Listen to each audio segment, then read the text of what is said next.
take this to the next step, which is sort of a coaching session, right? Yes. And as a small business owner, you benefit from being from having a coach as much as I benefit from being a coach. And we're going to share this thing called Three Eyes of the Entrepreneur, which is one of the tools that we use with Focal Points, and help people understand. Because you were talking earlier about we call it technician mode. We talk about in the weeds, right? People that get dialed in on a daily basis in a lot of low value tasks instead of high value tasks. And so let's walk them through this thing and share what the three eyes of the business owner is, and then we'll have a discussion afterwards. Sounds great. Thanks. Okay. All right. So Three Eyes of the Business Owner. This really comes out of the E-Myth Revisited. It's a book by Michael Gerber, and Michael Gerber and Brian Tracy, sort of our founder, they collaborate on a bunch of different things, right? So in this particular case, we talk about the first view of the business owner is sort of this outward-looking view, where we say a little bit about, what if and how can I, and we call this the entrepreneur view.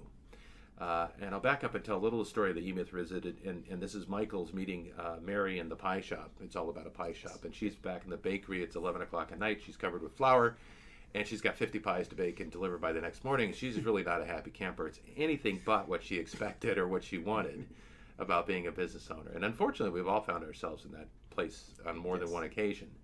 And so Michael explains to her that, when she first dreamed of starting her pie shop, this was the entrepreneur. She was dreaming of baking it. She had these memories of the time with her aunt and holidays and all that other kind of stuff. So this first what if and how can I, that's a great place to be.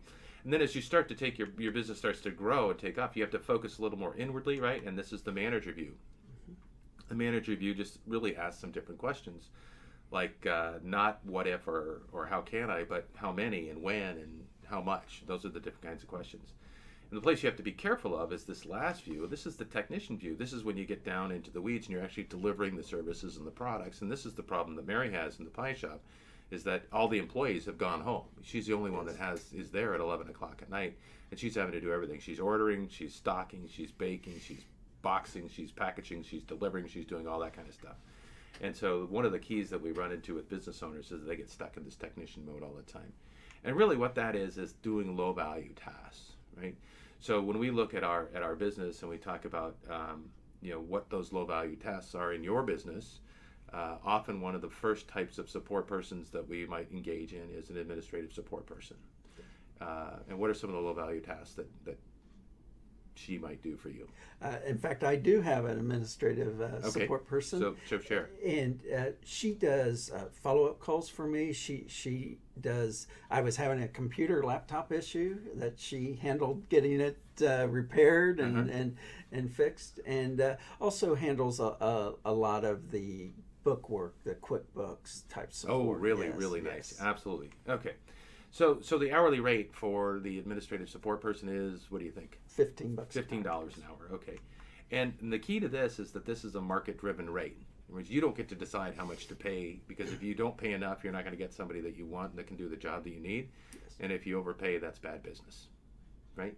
So these are the low-value tasks, and the key is to stay away from the low-value tasks. You may have to do them occasionally, but you want to minimize the opportunity here. So we take a look at the manager tasks, right? And these are manager level tasks, right? So what are some of the manager level tasks that you have to do?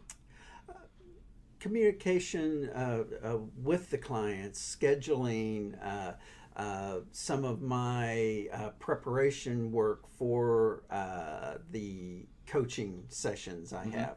Okay. Probably be good examples of that. Yeah, sometimes it's marketing materials and developing stuff like that. This isn't necessarily the highest value, but anyways, management value tasks are important. The hourly rate for this is typically a little bit more, and so we're going to give this sort of a $25 per hour rate. And once again, it's market driven, right? So if we don't pay a fair rate, we're not going to get somebody that can do the job, and if we overpay, well, it's just bad business, right? So now we take a look at the entrepreneur, right? And these are the highest value tasks, right? There's an hourly rate here. What is that? It really could be tens of thousands of dollars or almost unlimited. It could be whatever you want, right? Yes. Because you get to set that topic. So we use a number of $100 an hour here for just discussion purposes, right? But the key here is this is a number that is set by you, right? The market doesn't decide. You get to decide whatever that is. Now, what's really important here to understand in terms of time, and we talk about getting out of the weeds and being the technician, is that, if we want to earn $100 an hour, right, the entrepreneur role that we've set up there, $100 an hour, then we can't do $15 an hour tasks, right? If we're earning $100 an hour, we can certainly afford to pay somebody $15 an hour, right? And that's the whole key and the understanding behind this. The other thing that Michael goes on to say in the E-Myth Revisited is when it comes to valuation of a business. So a lot of entrepreneurs, they build a business because they're going to sell it, right? At some point, they're going to transition it to somebody else, go start another business, maybe they'll retire, any number of different things. But what we know is that 80% of the business valuation occurs from these top two rules. It's about the products and services that are developed by the entrepreneur role, and it's about the management systems, right? It's not about the technician, delivery, filing, phone answering type stuff, right? And we also know that 80% of this 80% is based on products and services. And what that really tells us is that the entrepreneur role is where we need to spend most of our time. Okay? Most definitely, yes. So let's apply this to you, and then we'll talk about some of the customers and the clients that we've worked with and dealt with over time too, right? But for you, what are your highest value tasks? My highest value tasks are definitely prospecting, meeting with people who could become focal point business coaches in Indiana.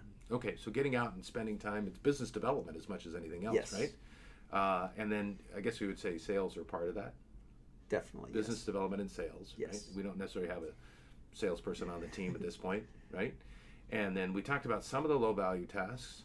Do you ever find yourself getting caught up in low value tasks? Yes, I do. Unfortunately, I don't like to admit it, but I do. I get down in the weeds, and maybe I'm having to do my tax return and get that done, or some financial work for the bank, so to speak. And rather than letting my administrative assistant handle that, I find myself doing that. Yeah. So let's talk about that a little bit. And the reason why I think this is so important is literally that every minute that you can knock off at the $15 an hour rate and transition to the $100 an hour rate or the $150 an hour rate makes a big difference in your potential to generate greater revenues.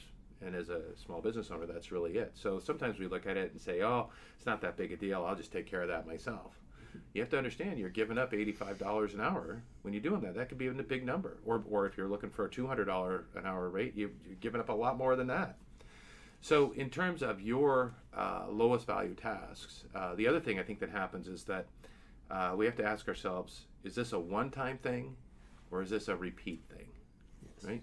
Because if it's a repeat thing, then it might make sense to build a system and a process and train somebody else. So let's talk about low-value tasks that you get tackled into that are repeat things.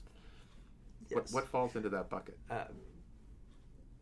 Many times it's the easy follow-up phone calls that I get caught up in that someone else could do for me, a scheduling call, Okay. those type items. Items of I'm drawing a blank here, so hang on. Okay, that's all right. How do I want to say it? I don't Just do go ahead. that. This is all part of this. Yeah. When we go through a coaching session with a client, this is the kind of stuff that happens. I've worked to evolve where I'm not doing a lot of those low value tasks, such as opening the mail. So you've transitioned to many of them. Yes. All right, and so maybe follow-up phone calls is another one to think about transitioning. Yes, probably the lowest value task is managing my time so that other people are not engaging me. I've learned to say no, so to speak, to get out of that technician mode into the entrepreneurial mode. Okay, can we get our support staff to help us manage our time more effectively? Yes. Does she manage your calendar? She does not.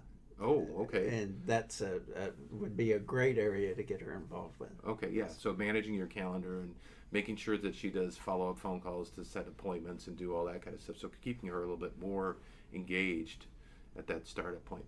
So let's talk about management tasks. What are the kind of manager tasks, day-to-day management type stuff that you have to do that would be helpful maybe that are keeping you from focusing in on your highest value tasks? And I am involved in manager mode of my business. I am doing things such as man, I went brain dead here. Well, let's shift the question a little bit, right? Yeah. So highest value tasks, business development, prospecting and stuff. Yes. How many hours per week are you getting in on that? Around 20 hours, probably 50%. 50% of your time, right? Yes. So that means a whole full 50% of your time is done in these lower value task items. So what are you doing when you're not doing that? And many times that is the returning of the phone calls, the emails, email management. Emails, oh my God, great that's example. brutal. Thank Yes. you for that. Yes, and that's probably where I spend much of my time is between on my phone, my iPad, and my laptop, managing those emails. One trick I have found is to not be engaging in my email minute to minute, hour to hour. Mm-hmm. Certain time in the morning, and then many times it's in front of the Golf Channel in the evening where Yeah. I return a lot of those and handle a lot of those. Okay. But you don't count those hours as work hours, right? When you're watching the Golf Channel, those aren't considered work Well, hours. I tell my wife that those are still work Okay, hours. yeah, but the reality is, if you're saying, "Hey, listen, I'm going to work a 40-hour work week," those hours Yes. aren't included in those 40. Exactly. Right. So really, what you've got is you've got 20 hours in the work week, where you're doing less than highest value tasks. Yes. And you've identified a few other ones, but there's some other ones that are out there. And I would say one of the biggest areas that's really still in manager mode in my business is I'm still doing a lot of business coaching. okay. And I need to evolve entrepreneurially to do less business coaching and more area development. More coach recruiting. Exactly, yes. Okay. All right. So how do you do that? That is managing my clients better. Mm-hmm.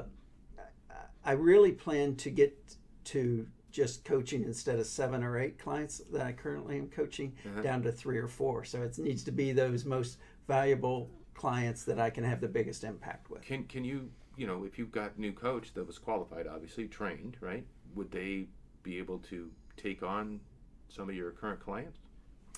Yes, that is a possibility. Many times I build a relationship with the clients. That makes it a little more difficult to do, but that's how I could go out and get new clients, engage with another coach. Okay. Yes. So say you're in the corporate world, right? And you get a promotion. Yes. What happens to all those people you serviced from the place you were at before? You're going to have to transition those to somebody else, Yes. right? There's opportunities. There are reasons why you have to transition clients, right? It happens. So these could actually be part of the package that you're bringing. You're looking for a coach that not only can be a coach and come on your system, into your model, but also take care of these clients. Yes. Right. So they would. I need to let my ego get out of the way so I can get in entrepreneurial mode, so to speak. Well, if growing your practice, your stable of coaches is the higher value priority, right? The longer higher value priority, then you probably have to figure out some way to do that, right? Yes. But you can't just cut those clients. Well, you really don't want to, right? You develop relationships And they're important. I know business coaching and advising can be of great value to them, continue to be of great value to them. So it's about transitioning, Yes. and how can we do that? Yes. At some point, if your stable is fully built and you're at where were you trying to go with your business in Indiana? You said you wanted to get to 20 coaches. By the year 2020. 20, Clear 20, vision. 20 Clear by vision. 2020. Yes. Okay. So you're looking at roughly 5 a year, right? 4 a year. 4 Yes. a year. Yes. 4 a year. And how many have you got so far this year? So far this year, 1. 1. Okay. So you got to get 3 more this year. Yes. You may be a little behind the curve, but you got to Yes. get 3 more this year to make that thing happen. In your highest value tasks, right, which is, we say this is developing those, is there anything in addition to what you're doing today to identify coach prospects? Is there anything else that you think you need to do? What's the next thing you would like to implement? I really need to implement building an even stronger circle of influence, referral network so Okay. to speak, throughout the state of Indiana. Okay. I have that strong network in my local area, starting to spread out to Indianapolis area, but I need that South Bend, Evansville, all these Okay. other Right. cities within Right. Okay. within Indiana. Yeah. And that's huge to get to 20, because if I stay focused where I am today, that probably correlates to 6 to 8. Yeah, you don't have as much talent and resources in your current neighborhood, so to speak. Yes. So how are you going to do that? How are you going to expand your circle of influence? Through a great strategy and plan and sales and marketing plan, a real focus on one-to-many is the LinkedIn's, videos, video testimonials. Yeah, well, this is going to help. Yeah, yes, absolutely. exactly. Okay, because you can only talk to so many people in one day. Yes. I mean, it's just, there's only so many hours. And what I love about video is that it works 24/7, 365, and there are no geographic boundaries.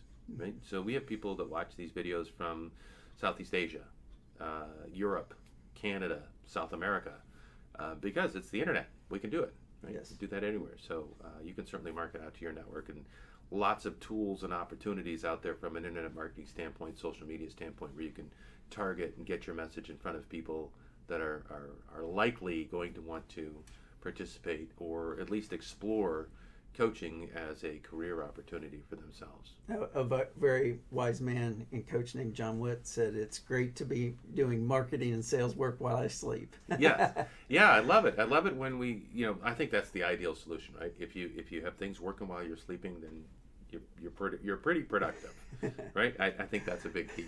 So, all right. So, what are going to be your top 3 action items based on this discussion? I am going to set a goal to be in entrepreneurial mode 80% plus of the time, Okay, that's a big deal. focused on the vision and goal of 20 coaches in the state of Indiana by the year 2020. Mm-hmm. And I am going to look at handing off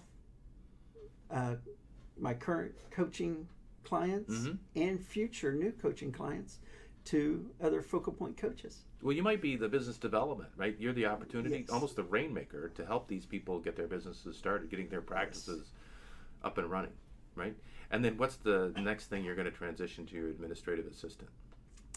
I am going to transition my calendar, my okay. scheduling. Mm-hmm. Thank you for that, by Yeah, the way. yeah, no, that's good. And if she could ever help with emails or anything else like that, I mean, it's not easy. I didn't say it was easy. If it was easy, everybody would do it. But when they can help from an email standpoint, and they can handle and filter out and make sure that you're only dealing with the most important, most valuable emails, and they can handle the rest of it. It's a slow transition, but it's really valuable. Fantastic idea. It gets me in that entrepreneurial mode. Every little bit, or just tell her, him, it's a her. Her.